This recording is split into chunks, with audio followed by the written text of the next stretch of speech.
episodju eċitanti ħafna u l-lum l-istess eċitament ħajkonna. Ux vera. Ux vera, Sander. Normalment inti tidħolli biex nippreżentaħ bejn x'qed tagħmel. Nirrifletti. Fuq xiex. Tiġi fuq xiex. Qed tirrifletti. Mhux fuq il-barbecue ħarani, ħod li Insta story. Snow White. Qed ħares fil-mela. Ejja x'ħataqsamulhom barbecue ħanibdew jaħasra. Samek dak. Mela, sinjuri, grazzi tal-li għal darbohra għażiltu li taraw lilna flok xi ħaġa oħra. Xi ġuġata oħra, almenu ġuġata oħra lienna, mhux hekk. Wasalna fl-aħħar baqgħna biss ftit episodji biex ninkurunaw ir-rebbieħ ta' din Malta Barbecue League. Illi ħajkun qed jilbes, forsi mhux kuljum, imma din il-medalja. Apparti l-iskoss għax tittajda skoss regali li jirbaħ min jasal fl-aħħar. Min jirbaħ. Il-premju finali jinkludi kċina ta' barra inklus il-barbecue u aċċessorji provduti minn Bull Europe u kompluta bl-irħam grazzi għal Chini Marbles valur ta' 15,000 euro. Mejda mamula kompletament bil-irħam valur ta' 3,500 euro grazzi għal Chini Marbles. Sistema ta' reverse osmosis grazzi għal Bridgepoint valur ta' 400 euro. Hamper ta' hood grazzi għal Azzuffar Fisheries. Hamper ta' laħam grazzi għal Churchill Butcher. Hamper tal-ħajn grazzi għal George Borch Limited. Voucher għal prodotti Secotex grazzi għal Flamingo. Hamper ta' xejjes grazzi għal Muffimex. Hamper bi prodotti Fiorucci grazzi għal Attard & Co. Hamper ta' xorb grazzi għal M. De Mayo Wines and Spirits Limited. Għażla ta' prodotti Mighty Nuts grazzi għal M. Brand. Fl-Ixkun Limited Edition Gran Cavalier Sirag Jeroboam grazzi għal Emanuel Delicata. Il-valur totali tal-premjijiet u tal-fuq minn 20,000 euro. U ħanaraw minn huma daw l-erba' finalisti illi sal-aħħar tal-programm 2 minnhom ħajħalluna u 2 ħajgħaddu direttament għall-finali. Ħanimissewhom kollha sirna nafuhom sew u l-ewwel wieħed li ħanistiednu fuq il-barbecue tiegħu insomma dumux tiegħu ma jista' jkun tiegħu. Sinjuri huwa Mauro Pirrone, wieħed mill-fratelli Pirrone imma ħuh sfortunatament il-ġimgħa l-oħra ħallina u taf għaliex ħallina? Għaliex? Għax insertawlu l-kalamari u l-kalamari ma jħobbhomx ma setax iduq. Sinjuri, Mauro Pirrone!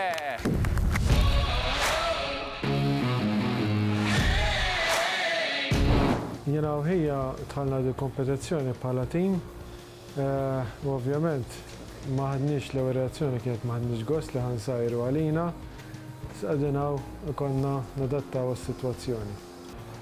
Jena hija konna naħdmu bħala tim flimkien, konna nifukaw f'affarijiet differenti, kanna kwalitajiet differenti, ġifieri l-prodott finali tista' tgħid li dejjem kien ħajkun aħjar bħala tim. Min għawdex il-mara li baqgħet sal-aħħar u jiena nieħu pjaċir tajjeb mit-tim Hotshots kienet tkun ma' Jean Paul il-ġimgħa l-għaddiet iżjieġera naqra biċċili u sfortunatament ħallina. Sinjuri għalikom Ritjen!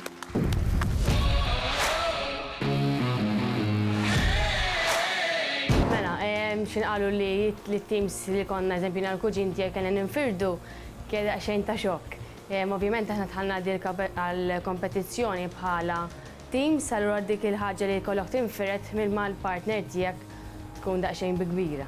Mela, l-iktar ħaġa li nimmissja mill-partner tiegħek waqt li konna nkun qegħdin insajru ovvjament il-communication li kien hemm bejnietna, hemm il-ħaġa li jekk jiena nagħmel xi ħaġa u iduq, vice versa, ovvjament nkunu nistgħu mmexxu il-qudiem. Mela ngħaddi llum u nasal għall-final.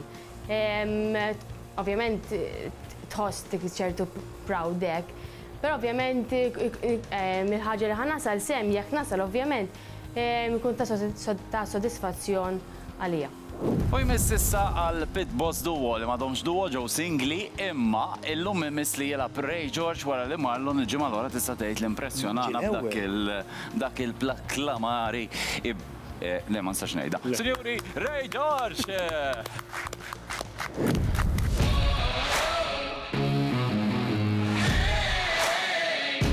Kif għalonna li ħan nispiċaw sajru ħedna, ħatna għaxok, għax tkun nejn differenti tkun wahdek iktar idejat, u jħed jippoċa l-liħor, wahdek dejjem wahdek, u ġifiri teġġelet mal-ħin imma u tagħmel l-ħajja tistgħu. Li nimmissja mill-partner tiegħi l-ewwel ħija jisu l-preżenza tiegħu dejjem tkun tajba u li nippuxxaw il-xulxin u qatt jisu wieħed jara wieħed qed jaqta' lura jgħidu isma' ejja baqa' hekk qegħdin tajjeb. Li nasal sal-finali u nirbaħ xi ħaġa kbira għaliex il-barbecue inħobbu jiena bħala tisjir. U għana iktar challenging billi qed issajjar id-dar fuq xejn għax barbecue għandek it-temperaturi u għandek ħafna ħsiebijiet u. U l-aħħar iżda mhux l-inqas għandna wieħed mill-Master Grillers, il-kollega Daniel qiegħed fil-finali ġifieri seq ġewwa ħannaraw jekk hu hux ħajjingħaqad miegħu jew hux se jmur id-dar. Senjura għalikom Luke Pax!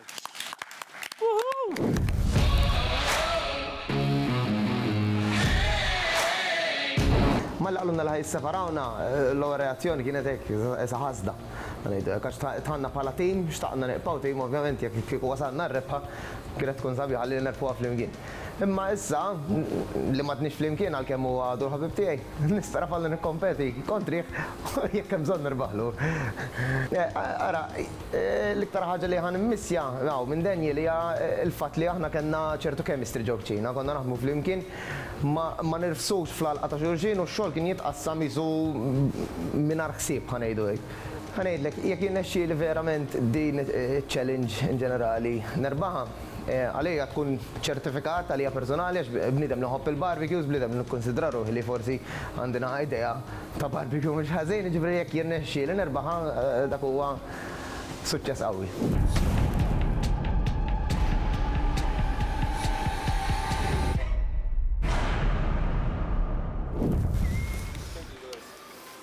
X'qed taħseb għax naf li qed taħseb xi ħaġa. Li qed ngħid, ma nafx taqblux miegħi, imma jara swaba huma importanti ta' kieku m'għandekx is-swaba, kieku għas issajjar.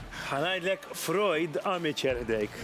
Le vera, ma ara għax ix tużhom is-swaba, fil-xejn eżempju, biex idduq. Vera hygienic għak iddub subajk. Ma tista' tużhom għal ħafna affarijiet oħra. Vera, jekk toqgħod taħseb fuqhom ħafna jien naf biex ix-xejjer jituru x'ħara x'hemm. Fej. Li qed norik xi tagħmel bis-swaba, għana x'hemm huma l-ewwel tifhem. Anke eżempju kun hemm xi waħda orrajt, orrajt. Jew bekk tkun hemm waħda tgħidilha ċempilli. Anke joħroġ rok jien naf xaħat mill-kantunera taqbad it-triq. Dik siriela, Orrajt. Imma vera aħjar swaba milli pos jew naqal jew ġwiena. Dek, għavar ġwiena għandhom il-vantaġġi tagħhom. Għax inti jekk tagħmel xit eżempju bil-ġwiena tilqa' bis-swaba xejn tilqa' xi jgħaddilek il-manġu fihom, fimt? Ħatiqaf jownu li kif bżewġ tiswaba tista' tniżżel bniedem. U kif tista' tniżżel? Violenza di fuq television Malti. Nilqgħu iċ-xef tagħna tal-lum. Ejja. Sinjuri, ix-xef li ħajkun qed jiġġudikakom ħajjitfa' tnejn fil-finali u tnejn ħajħallihom l-art. Ix-xef tal-lum!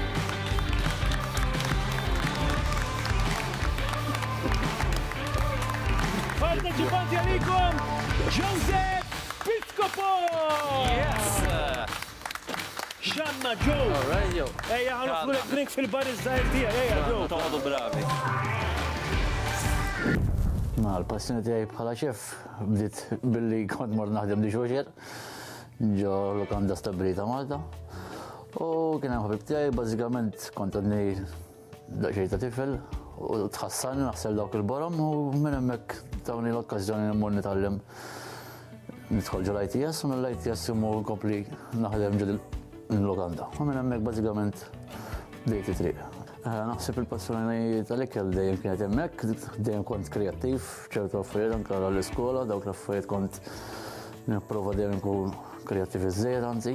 L-iktar li nagħmel fuq insajjar huwa pasta, u mbagħad ovvjament imur fuq il-ħut. Imma il-forti tiegħi hija l-pasta. Ovvjament importanti jkollok preparazzjoni, ħana ngħidulha miżin plus u hekk. Ħajġin dejjem u ovvjament li jkollok il-bank dejjem mimli għax inti x-xogħol tagħna ma tax meta ħejġi x-xogħol. L-importanti tkun lest li inti armat għalhekk għandu jiġi x-xogħol qatt ma tinqabad, tifhem. Xef kif int? Alright, mux ħażin ta' Busy? bħalissa jabdejna kallajt il-sajf, sewwa. u rġajna bdejna għal-normalità. Ek sewa, mux ek? Pero l-lejla, issa kellek jew ma kellek xogħol mal-ġurnata, ħatirri lassa ftit minn lat għax ħatuqgħod magħna. Pero għandek biċċa xogħol iħibsa daqs il-ġebel għax fejn tkeċċit ngħid fil-verità. X'nagħmel? Nagħmillu drink? Għamillu drink.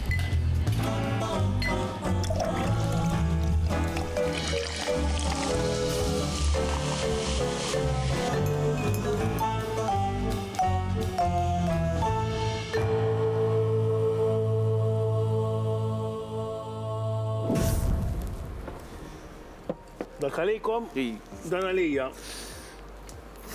Għax jien naframilhom, imma biex inġorhom minix tajjeb ħafna, ġara għalek jien. Isu l-bar mux l-istess wieħed dan. Imma jista' jkun nifissa jien. Jien ta' Cheers. Cheers. Skur, isu. Tajjeb, bravo. Proset, ja? Titjib qiegħed. Nitjieb. Veru, titjib. Mill-lajt jesħiċ tajib, ma għajlek. Li ma morti, Għabizzaċu, improvizzaċu. Isma ġef, u minnaw zellu sħabna tal-ITS, tajjeb. ċef, tul daw il-programmi differenti rajna diversi tipi ta' tisjir. Jien naf kien hemm mar ftit fuq Indian, ftit fuq Asian, kien hemm Mexican kellhom jagħmluha bil-forzi għax kulħadd. Inti x'inhu t-tip ta' ċina li tħobb? L-iktar waħda preferuta lija hija l-Mediterranean, għax iktar bbażata fuq ħut u pasta u daw l-affarijiet. U nħoss li iktar inkun komdu meta nsajjar fiha f'dik it-tip ta' kċina. Naf li m'għandix taqsam ma ngħidilkom sigriet li jista' jgħinkom. Meta l-mara tkun għadha taħsel bejnietna, Saħtu x'jaqsam. Iva, u ta' Alex Silġ eżempju. Għanti komparir ta' x'tagħmlu. Tajjeb? Ibta mexja bil-mod sajk li ma tindunax u tfaħħar lejn il-friġġ. Għax mbagħad issir ġaddub u taħseb illi kjat il-friġġ. Battiħat maħħax, ma battiħ ġittanka. Ma t-sazza, ma t-sazza ġbor għawda, għasek faqa fil-sik.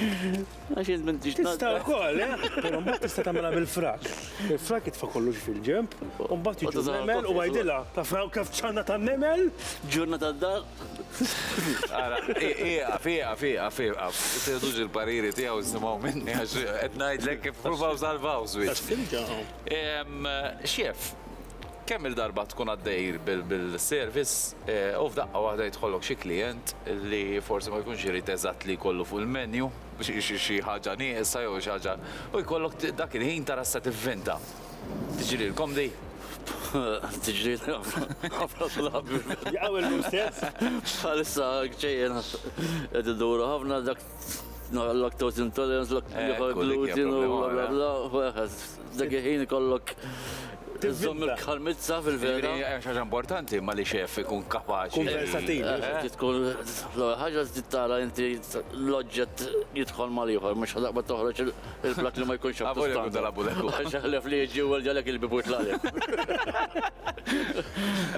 Fl-axħar qed tkun kapaċi li tagħmel il-prodott jidħol mal-ieħor. U naħseb dak u trik tal-lejla li għandhom ingredienti li ma jafux x'inhuma, importanti naħseb il-combination ikun ibbilanċjata biex jippreżentaw platt lill-klient tagħhom tal-lum. Illi hu inti.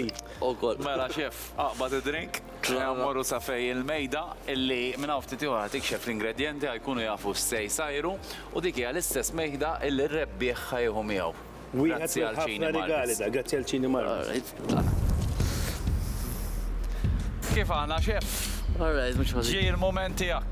Tajjeb minna ftit ieħor tittolli dik u tikxef l-ingredienti ġifier x'int tħossok. Mela marru mal-ewwel għal daw il-prodotti. Sewa, mela, fil-platt misterjuż għandna qasel. Għandna wkoll chicken breast, għandna wkoll induja pikkante u finalment wieħed mill-ingredienti ta' taħt il-bank se jkollkom ukoll dan il-bourbon whisky li jrid jitħallat. Kompetituri fidejkom biex taraw se tivvintawna, mhux hekk? Tqila, għalija, jien imma insomma jara huma. U naf li tkun qegħdin tistennewa xi ħaġa żgħira dwar it-tiġieġa. Tafu min daħal jilab wara li keċċew plejer minnhom? It-chick in.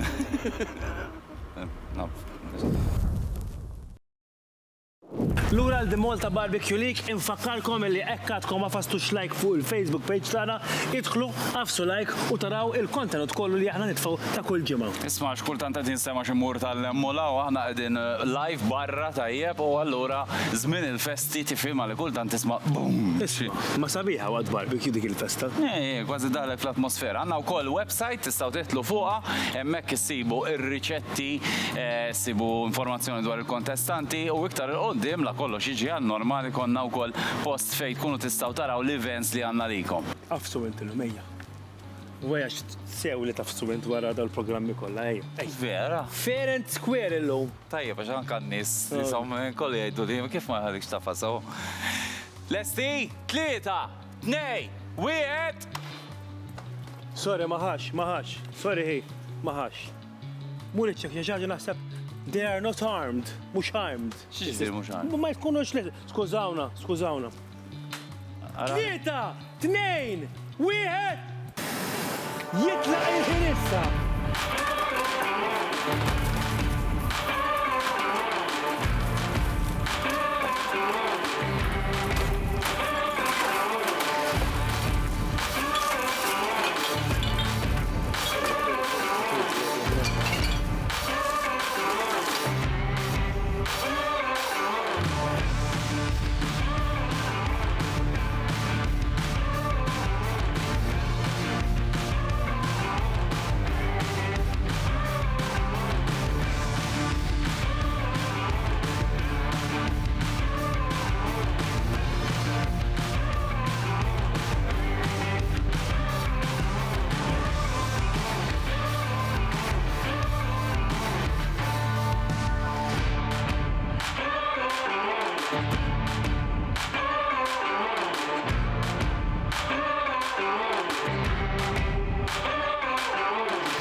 Kif qed tħossok taraħ jaħdem inti hawn kif jgħidu l-ground l-ewwel ticket tajt eżatt. Ejwa, quddiem jgħid. Ifhem, naqa' eċitanti tkun jagħti n-naħa l-oħra mhux qed issajjar inti, ta' min tkun trid tgħinu xi mod jew ieħor imma naħseb għandu l-affarijiet taħt kontroll ta'. Hekk jidher, mustaċċun. Ejwa. X'kont se ngħidlek, issa jekk jgħaddi għax din mistoqsija interessanti, jekk jgħaddi. Iva. Taħseb li jkun tret jew aħjar minnu int? Ifhem. Luk nafu kapaċi, jiġifieri. Mistoqsija hi ħatirbaħlu jew le jekk jgħaddilek. Jien ħanamel minn kollox biex nirbaħlu, jiġifieri issa kan iġi kontrih, fimt?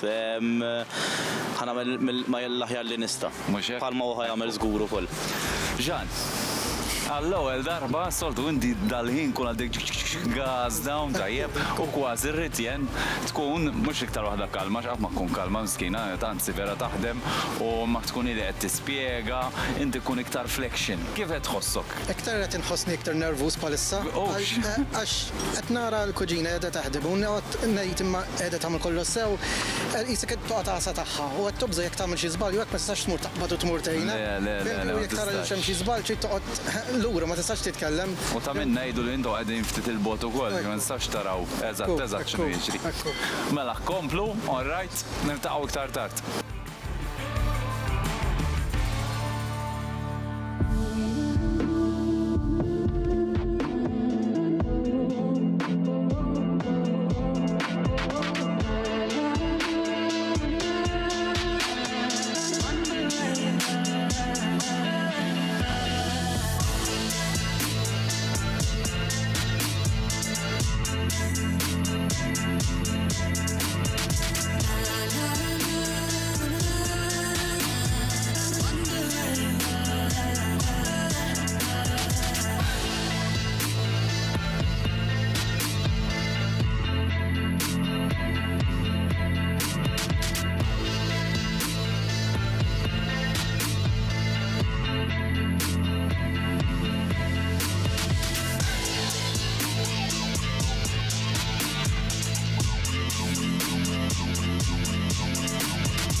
Luke, Yes. ħatamlinna l-lejla. Mela, li ħaniprofa nagħmel, ħaniprofa nintegra l-fatt li l-bourbon huwa stil ta' whisky Amerikana. Jiena kont mort New Orleans way back. U naf li kun jħobbu jinkludu ħafna fl-stir fries tagħhom, ġa ħaniprofa ninkludi ġew chicken stir fry ħafif. Bil-bourbon. Imbagħad bil-spicy sausage ħanużah f'ġi instances ħanagħmel twist żgħira fuq it-traditional dish li fil-verità ma jagħmluhiex. Ħaniprofa nintegra fl-stir fry, rid noqgħod naqattent għax huwa quite powerful u tiġi ġejja delikata. Doqtu vera. Qawwi, qawwi. L-istess ħanagħmel imbagħad bourbon fuq il-grill ħanagħmel ħanqabbada ħalli naħraq l-alkohol. Imbagħad għandi chicken and pineapple skewers ħanagħmlhom glaze base ta' bourbon ukoll. Right. U ħanipprova nagħmel ishom kofta żgħar bil-salzett u ħaniprofa nintegra l-panċetta miegħu għalkemm għadni ma nafx. Għat li tħossok mitluf, nara. Ma rkuprajt, Ejja. Rkuprajt, għax sakemm għandek ġiex taste profiles differenti tant u li titħaddimhom flimkien. U ma tkunx zek fejħa taqbad fendi. Għalli xef tagħmel kombinazzjoni tajba bejniethom. Apparti li hemm lażel ukoll ħankun qed nintegrah mal-skewers. Kif qed tħossok waħdek? Tajjeb, għalkemm nimmissjaħ il-denji. Imma qiegħed. Għawiet. Dejjem għandna l-xulxin. Kan ħadik fil-kwiet. Thanks, Denji. Ritjan, x'se tagħmlilna? Mela, permezz ta' chicken breast għamilt Roland, imlejta. Nistgħu naraw. Iva, Emmi. Sorry. ma importax. Għajdilna biex imlejta. Mela, imlejta bil-panċetta dik li taħraq li kienet bħala l-main ingredient. Right, l-induġa. Ekki. Induġa, ċaġa. Mela, bdik bil-pesto, halloumi cheese u smoked cheese. Mat ovvjament għamiltila il-pal garlic butter, Alright. para sos. Għamiltu inti? Eżatti, iva. Ftit imbit Bourbon. l-bourbon ukoll. Għamilt ukoll magħha barra on the side mushroom, ftit yellow pepper u basla biex imbagħad dak is-sos ħajorx minn ġefja nkun nistgħu nużah bħala gravy. Jiena qed narak illi għandek issu l-pjan taħt idejk. Eżatti. Issa jiena rajtek l-waħda mill-iktar l-inkwitajt meta. Ħafna. Imma kif qed tħossu? U le, fis-sens once li jkollok il-pjan ovvjament, u taf kif ħatmexxi.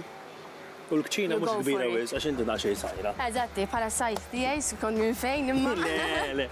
Mela, fidejk għalik fil-kwiet, Iva. good luck. Thank you. Int l-aħħar speranza biex ma nifirdux iktar familji sewwa.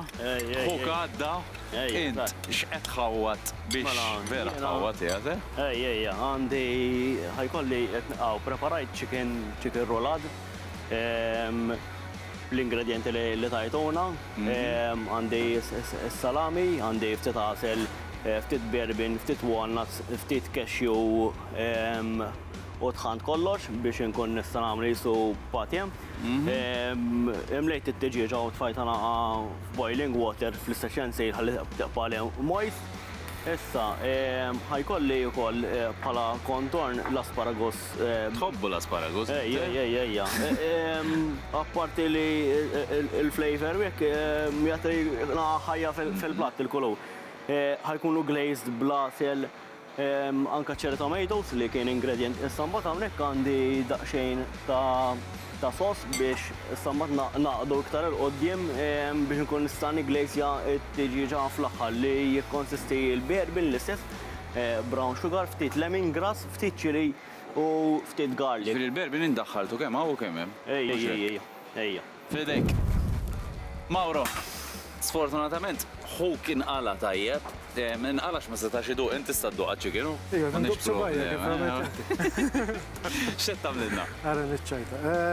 Mela, għamilt pesto u qed nagħmel fresh pesto bil-basil, bit-tewm u miegħu ħallat dal-ingredient li tajtuna u sun-dried tomatoes. Issa inizialment kont ħanamela reb di chicken imma ħabba li hija żgħira u forsi biex nkun naqra iktar differenti ħanagħmel saf bil-chicken fejn ħansajra bis-soy sauce, brown sugar, dak l-ingredjenti tajnuna u l-asel. Ħanagħmel il-pesto fuqu u ħanagħmel l-onions u ħanipprova jista' jkun inkludi l-mozzarella. Għadni ma nafx ġifieri kollox. Għadni immaġina. Ġew hemm iċ-chicken għandi nassumi u xi? Le, waqt nagħmel il-patata, ħanagħmel mashed potato cakes. cakes. Pala kontorn għal-maċċi. Għal-maċċikin, iju, s-sat naraw għeda, ġassati għatjen. Fidejk, ħallik taħdem. Chef, rajtom jaħdmu ta' fis-secret basket u l-ewwel wieħed basket. Blewċi, għax għandna ġustimijiet għawċin, it-tiġieġa, chicken breast, jiena personali, kieku kelli nazal ma nitfaħix fuq il-barbecue, ma nafx jgħala. Kif? Ma titfaħx fuq il-barbecue, ma tkun fuq il-barbecue. Importanti naħseb li kollha marination tajba, għax hekk ma jkollokx marination tajba, minn tista' tiġik naqadra, imma bl-affar li kellha fil-mystery basket naħseb li tista' tagħmel marination tajba, bħal li jagħmel combination ħafna mal-bourbon u mbagħad tagħmel l-indujja tista' tdaħlu magħha wkoll biex tagħmilha bħala rolat ukoll. Tifhem fuq il-barbecue stess. Fil-fatt hemm minnhom għeżwira fil-plastik. Minnhom diġà għamlu tip ta' rolat, ġifieri ħanaraw platti li hemm tnejn minnhom rolat. U naħseb fir-rolat, ma naf mhux ħannuża l-kelma tajba. Tista' isek taħbi kemm trid ingredienti mbagħad. Fir-rolat tista' ta' eżempju naqra l-indujja taqta' b'soft cheese u tista' tagħmel ħafna iktar affarijiet prattiki, tifhem fiha biex taqta' dik l-indujja, ma nafx kif jgħidu l-indujja fi huwa spicy ħafna. Spicy u naqra salty wkoll fil-fil. Allura tista' tispreadja eżatt u tista' tdaħħal ħafna affarijiet. Hemm ħafna tipi biex tista' tagħmel miegħu ma naħseb li mill-parteċipanti naħseb użawha tajjeb. L-oħrajn għadek ma tafx. Għadek ma tafx. Lasel, dak huwa. Lasel naħseb għal-barbecue huwa oġġett li ndaħlu ħafna fil-relations. Jgħid lasel. Jgħid tħoċ ta' nies, vera. Iva, vera. Għaxek tfalu lasel, kif dik il-glaze u. Eżatt, xek tinżjad dik il-ġiex minuti xwedija bistara. Xruq bis. Jiena li qed ninkwita biss fuqhom, mela aħna ovvjament qed nagħmlu barbecue challenge, issa kif ħajdaħlu il-barbecue f'da kollu għax jekk inti qed tilab safe u tiġi ġa tagħmilha biss fuq it-taġen jew hekk. Tkun qed tilabha ftit sewwa. Tifhem li jiena segwejt nejn il-parteċipanti. Min sissa ma tevgħux fuq il-barbecue ma nemmel il-platt ħalqu taċ ħajtija fuq il-barbecue fuq il-grill, ġifieri nimmaġina li ħajużaw iktar tard, tifhem? Li ma semmejniex il-bourbon. Il-bourbon di kollok alkoholik bourbon. Jgħinek xaġa fi platt jew fi xtoma partikolari il-bourbon. Nimmaġina fimli. Kieku x'tagħmel xef? Biex nużax? F'marination nużax. Fil-bidu. Fil-bidu. Għax kien hemm wieħed qal li ħajħarqu biex biex tiflejja ma nafx tagħmel għalija ma nagħmelix dik il-biċċa, ma xtina nużax bħala marination. Xef mela għandu mmorru ndurhom dawra? Mmorru ndurhom. Luke, fiex wasalt? Mela, f'tal-punt għandi chicken skewer bil-pineapple u bil-bourbon glaze. Edha tissi. Għandu wkoll l-stir fry li qed jimxi bil-mod dejt nil-lejer jaħdem inti il-flavors soy sauce Worcester. Biex kemm jista' jkun inti ġib ħafna toma bir-reduction. Issa inti il-fresh greens li jinkludu ginger u anke spring onion. Provajdu konna nagħmel iżhom mini dumplings tal-salzett. Iżda li tellimt mill-ewwel dish li separali għaddejthom minn bajda u polenta. Sewwa biex jiqpaw li flimkien. Ġifieri issa għandek plan B. Xef, tixtieq issaqsi xi ħaġa, tgħidli xi ħaġa? Fiex daħħalha l-indujja, fiex? Mela, bażikament l-indujja ħad tkun qiegħda tindaħħalha id-dish tradizzjonali ta' New Orleans ħansejħolu hekk qed inkun qed intik twist billi għamilt daw il-mini nsejħolhom meatballs, ishom dumplings biex inżidlu r-richness. Ovvjament it-toqgħod attent għax nafu li. Biż-żejt tagħhom qed jinżel ġifieri. U ma tajthomx xejn, ġifieri huma they're quite heavy on fat. Infatti kienet waħda minn l-iżballi li għamil. Tiglejża żejt tagħhom. U qed jiglejżhom eżatt. Ġifieri issa mbagħad jiena ħantihom crispiness mill-peress li għandi polenta u l-bajda malli jaqdu. U mbagħad nintroduċihom bil-mod ġol stir fry. Ovvjament. Ħaddaħħalhom ġol stir fry dawk ukoll. X'taħseb bħala pjan? Fimni, insomma stil South American jiswadna daħek dak it-tipek. Issa naraw fejn ħajħodna xef. Ħalli jmiss. Ma bil-mod issa naraw. Rita! Litjen. Tamlenna Rita. Mela, l-estate il-coleslaw, mu għamilt it-taħlita u koll għal-markuxketta. Eżatti, għaxol. Nħobbu ħafna. Ħaf direttan tal-coleslaw ġviri. Mu għamilt il-bolba mal-coleslaw jew. Użajtu bħala ġasik? Eżatti, plus ukoll għamilt mal-bruxketta, mal-bruxketta ġifiri żiet ukoll hemm dak it-sarzet l-induġġa l-għandna miegħu. Bimma ovvjament. Għamilt il-ħani magħha wkoll jew le? Eżatti. Daħħalt il-ħani wkoll. U t-tiġieġa? Mela tiġiġa diġà l-forn qiegħda ssir bil-mod il-mod. Fakkarna x'għamilt? Mela, għamilt ir-roland. Eżatti. Imbagħad ovvjament is-sos ta' joħroġ minnu ħanamluh bħala gravy. Naħseb ħadha platti ħajkun interessanti frisk hekk għas-sajf naħseb li. Naħseb li hu frisk. Ħajkun wieħed minn dawk il-platti interessanti żgur ħajkun. Tara, minn għawdex, xef? Minn għawdex tajjeb ukoll ma tara. Rej, inta l-fuq? Ġitlek nara x-xef jena, biex tispjegaluna għax inti tagħmel. Mela, ħadni kif griljatna asparagos, cherry tomatoes u basal żejr. Daħu jkun bħala kontorn, eżatt, dejja. Għal kollox, ġifieri ħajkun biex isebbaħu fl-istess. Hawnhekk għandi iċ-chicken irrolat. Użajt l-induja ġo fija nimmaġina. Ejja. Bil-bourbon. Għadik glejza bil-berbin u kol? Ej, eżatt. U blasel? Għasel u berbin u doqt taħlita ta' ġofija. Ejja, naqqa spicy. ħagġa ma jew zejt la soft cheese dewa? Ġofija tfajtila daqxie ħalumi, walnuts, cashew nuts u l-gandoja bżarru melħa ovvjament u daqxien berbin u għasel ma' taħlita. Issa glejz jaħħa bil-da u fl-axħar tal-għana immaġina fuq il-barbecue, ma? Eżatt, fl-axħar fuq il-barbecue, imbagħad għandi das-soset isir hawnhekk u bil-berbin iktar jisu bħala il-glejz tal-aħħar. Lemongrass, garlic, chili, spring onions, tawma. Dak tużaw biex tiglejza biex ġifieri? Ejja, eżatt, issa mbagħad ngħinu ftit bil-brown sugar ħalli u nkissen qatt-toma tal-berbin għax huwa ħafna qawwi.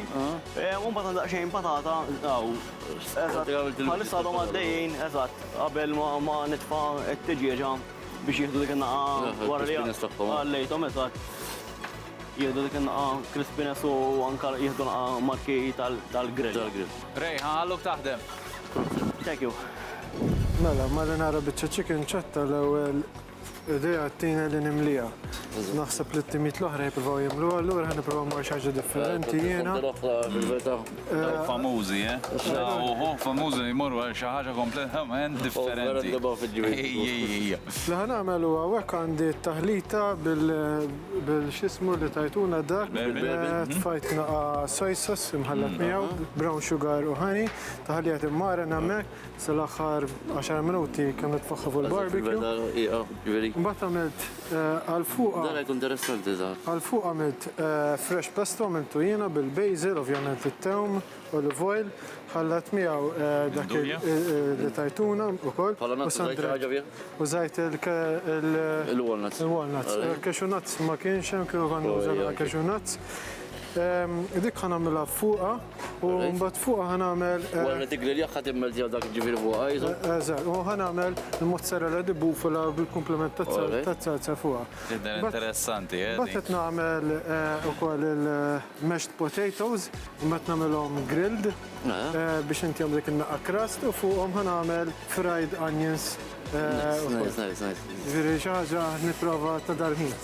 Naqra kien li għandek ġifieri kont naqra.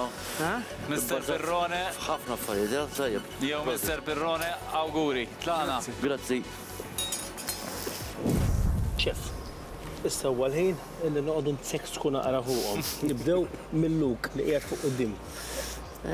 Luk, naħseb wieħed mill-parteċipanti li joġobni għandu naqa skills naħseb tajbin ħafna u għet jkun tikombi. Skjata ra? Ma naħseb jaffxet jagħmel. Kellu xi ħaġa li marritlu ħażin ukoll bidilha le. Però issa skoprejt li dik il-ħaġa li marritlu ħażin u bidilha ħajużha. U marra fuq l-induja għax kien ħajamel. Kofta. Kien ħajamel kofta l-induja u fetħitlu għax għazjament. Issa għet jagħmel stil stir fry, ma naħseb hemm ċertu riskju fija l-istorja, għax naħseb hekk ħajdew mu naqra iżejjed fuq il-grill, hemm nejn ħajxuttalu naqra li kell ġifieri. Il-pjan qiegħed tajjeb, però Ritjen? Ritjen jisa il-pjan tagħha taffej edha kalma wkoll fuq l-station tagħha, ġifieri naħseb waħda milli għandha l-affarijiet kollox organizzat taf kif sotto kontrollu. Eżada taħt kontroll. Ma marritx fuq affarijiet kbar, baqgħet simpli lek. Ma li għamlet oġbok? Naħseb ħajkun għas-sajf għal fuq barbecue, naħseb ħajkun platta datta tal-barbecue, tifhem mhux ħajkun. Eżatt, semmejni għal-kelma frisk, naħseb vera. Platt frisk bil-bruschetta, bil-coleslaw, Affarijiet li nfittxu fuq barbecue ħajkun. U li għandha Ritjen u t-tim tagħha, insomma, bess minn hawndex dejjem ħadu ħsieb li jkun hemm dawk l-elementi, ġifieri naħseb illi nistennew naraw għall-aħħar. Immorru fuq Rej għandu x'jgħidu Ir-rulat. Rej naħseb wieħed mill-parteċipanti li s-sogra fil-plati tiegħu, però jaf x'qed jagħmel, naħseb mill-affarijiet li qalli, milli qed jipprova naħseb ħajrnexxielu għax. Jekk joħorġulu. Ma naħseb li joħorġulu għax qiegħed ċert fuq l-affarijiet li qed jagħmel eżatt il-ħin tajjeb, jiġifieri naħseb li ħajkollu platt interessanti ħafna u ngħidlek il-vedat nistenna li naraħ biex nduqu wkoll u għax naħseb ħajja Looking forward. Looking forward. Kelli tajba din Il-birrone, l-aħħar wieħed li morna. Għandu ħafna items. ħafna prova jiddaħħal minn kollox, qed tissugra ħafna naħseb imma. Meta xi ħadd jipprova jagħmel 5 affarijiet. Inti impressjonat iktar. Affarijiet komplikati fil-każ. Jew inkella aħjar tmur għas-sempliċi u tagħmlu tajjeb. Ma ngħidux ma mmorrux għas-sempliċi, nagħmel żewġ items imma naħseb ikunu żewġ items li ħajħorġu l-aqwa tiegħi. Fl-istess kien jekk jirexxu l-5 għandu ċans kbir. Ovvjament, imma għandu reputazzjoni biha wkoll, ġifieri dejjem ikollu dik xi ħaġa dak ir-riskju. Fil-verità xef, la waslu saw. Kollha kemm huma tajbin. Xi mod jew ieħor waslu saw hekk, ġifieri naħseb għandhom il-ħilda tagħhom. Nagħmel fuq minn 3 ruħ. Ġifieri 8 jellu qed naraw 4 minnhom li ħispiċċaw 2. Ġifieri nistennew naraw għal dak ukoll. Sa, jaddi l-ħin u naraw il-pezzi taħ. Ikla ċikin għanna l-għela. Dik il-vera. Il-rixon osma. Parteċipanti, baqalkom 15 minuta. L-aħħar 15 minuta għal 2 minnkom u 2 oħra ħajkomplu għaddejjien. Għamlu l-almutakom parteċipanti.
Parteċipanti, baqalkom 3 minuti ibdew itfaw fil-platt.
7, 6, 5, 4, 3, 2, 1. Jispiċċa il-sa! Tu ċabċi palekka minn fuqkom! Proset!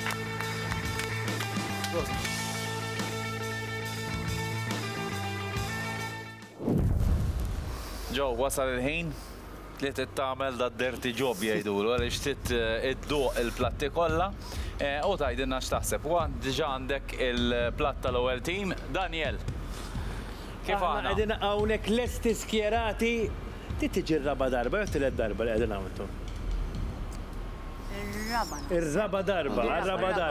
U għal-raba darba esentu għam ħaġa tajba biex ikunu jistaw ibidlu it-toma minn dak id-batija kollha ta' fuq il-barbecue, grazzi għal Maple.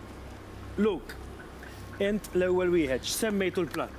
Mela, il-platt li tajnik illum xef jismu The Unexpected Fusion. Għas sempliċi raġuni li tomiet li ntqajt magħhom jiena meta kont għad nimbaħħar. Biex forsi nispjegaw xollek naqam. Hemm il-chicken kebab da iżjed Caribbean style għandek glaze ta' honey, bourbon u brown sugar. U mbagħad għandek l-stir fry li huwa minn New Orleans. Għandek, xef, fidejk. Induħ, xef. Induħ. Għada temm l-extinguisher.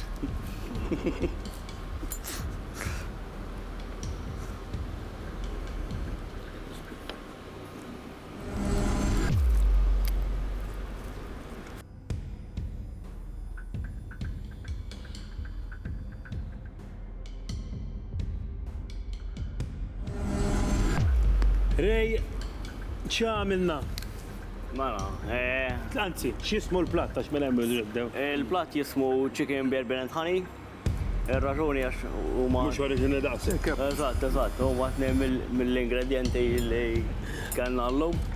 Għamilna base tal-polenta bil-tlet tipi ta' ġobon. Imbagħad kellna daqsxejn ċer tomatoes, asparagos u basal żejjed, glazed blasel u l-bourbon u fuq il-barbecue. U mbagħad kellna kelli chicken rollad kien mimli bil-sausage bil-gandoja, walnuts, cashew nuts, daqsxejn sandret tomatoes u halloumi cheese. Xef fidejk biex idduqu daqsxejn.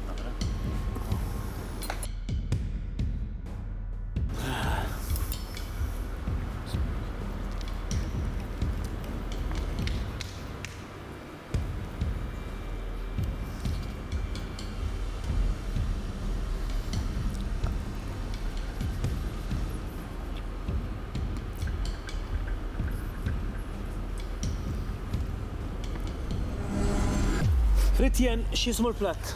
Girls Power. Ġek? ħaqek, u naħseb bħala rġiel tidu tuħġab ċejpa. Għax baqat sal-aħħar baqat, issa narawek taddix għat-top 4. U ma jimpurtax jek li taħħa. Ma lajx fieħ. Mela, għanna il-Roland bil-chicken, bil-sausage, bil-pesto, bil-halloumi cheese u bil-smoked cheese. Sajjarni bat ovvjament fuq għamilna l-glaze bil-whisky ovvjament plus pal garlic butter. Għamiltu għawnek. ċef, aħjar mill-ispiegazzjoni id-duqu, ċef.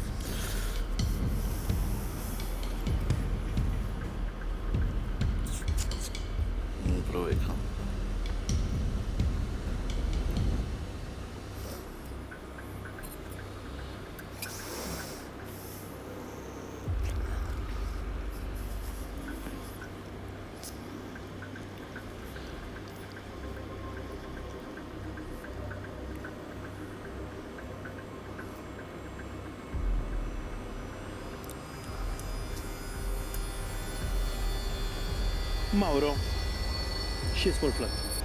Pollo alla diavola. Fih. Għax fejn semmejnek, ovvjament għax għandu l-spice ta' sausage li kanna parti mill-ingredient. Ħallatnih ma' fresh pesto li użajna li għamilt, ġifiri pesto minni ħanna from scratch. Tinsiex li waħdek hija tissa, tibqa' tissemmi Fidejk xef.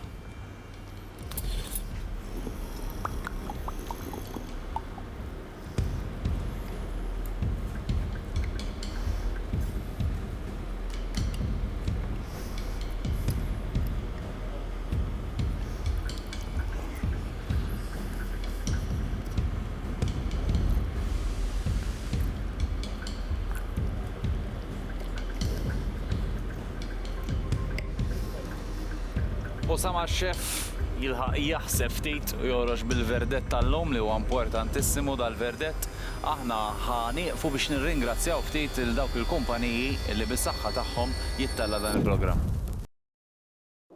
U nilqawkom lura l Malta Barbecue League għall-iktar biċċa antipatka fil-verità għax illum tnejn minn dawn il-ħbib tagħna għax issa nistgħu ngħidu li saru ħbib tagħna ħajibqaw it-tnejn l-oħra jibqgħu għaddejjin biex ikunu ma' top 4 illi wieħed minnhom ħajkun jew waħda minnhom ħajkun ir-rebbieħ ta' The Malta Barbecue League.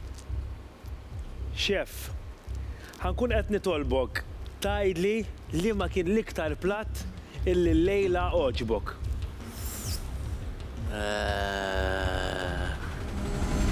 Rej.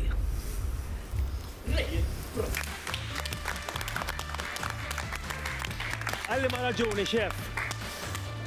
Naħseb kien kreattiv, uża il-prodotti sewa, kombinaħħom tajjeb, blendjati ġoġurxin kienu perfetti, naħseb kellu presentation tajba, plat clean ukoll, fl-aħħar mill-aħħar tara l-plat li jkun clean ukoll.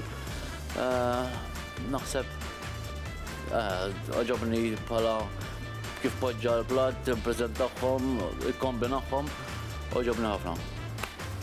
Ej, wieħed mill-aqwa erba' tingħaqad ma' tnejn l-oħra, grazzi ħafna.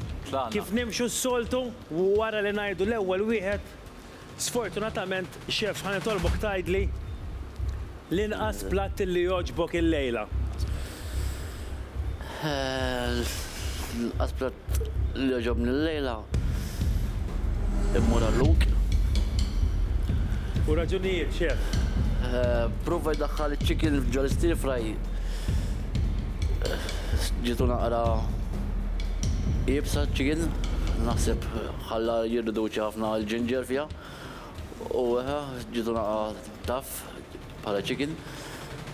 Ma kienx platt prezentabli, naħseb kellu ħafna, daħħal ħafna items fil-platt, ma kombinax l-erba' ingredienti li għamilhom clean fil-platt imma tefa' ħafna li ma kienx isu taf minn fejn taqbad tibda fil-platt, sorry. Naħseb li għalhekk jiena għażilt lil Luke għal dak il-fatt ġifieri. Luke, kont simpatiċissimu, grazzi ħafna. Pero għalmenu nofs it-tim tiegħek qiegħed hemm jirrappreżentak. Ejja ġewwa. Grazzi ħafna. Bejnietkom il-biċċa issa. Xef, ħalli tolbok tgħidli li ma kien it-tieni platt li l-aktar ogħġbok biex imbagħad awtomatikament wieħed jgħaddi u l-ieħor jibqa' hawnhekk jinqala. Immur għall-Mawro.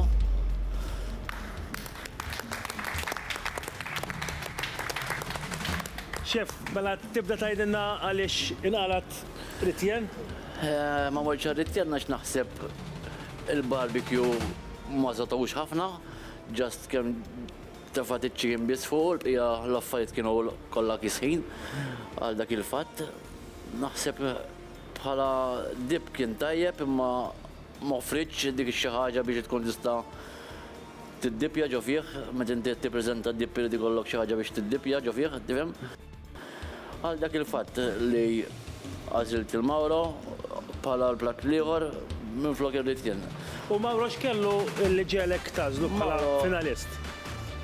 Apparti li ħoloq il-pesto imma li oġobni wkoll li daħħal il-patata max fil-barbecue u uża l-barbecue għal-patata max li mhux bħalma rajna ħadd ma kellu l-kapaċità li jdaħħalha. Tifhem? Użaħ tajjeb il-barbecue fejn seta użaħ sewwa u għal dak il-fatt hija użajt li nużaw l-Mawro għal dak il-fatt. Dispjaċir kbir. Ħanħallu l-Eritjana hawnhekk li hija l-unika mara Awċija ma jimpurtax. Grazzi ħafna prosit. ċabċipa kbira u inti automatikament taddi ma' top 4 għal-finali, sinjuri, għanna l-finalisti il ħajkunu għat jikkompetu kontra xulxin fil-ġemat li ġejjin. U issa nistgħu ngħidu l-għandna l-erba' finalisti. Se jiġri mill-ġimgħa d-dieħla daw l-erba' jibda jonqos wieħed fil-ġimgħa sakemm finalment jibqa' champion illi ħajilbes din il-medalja.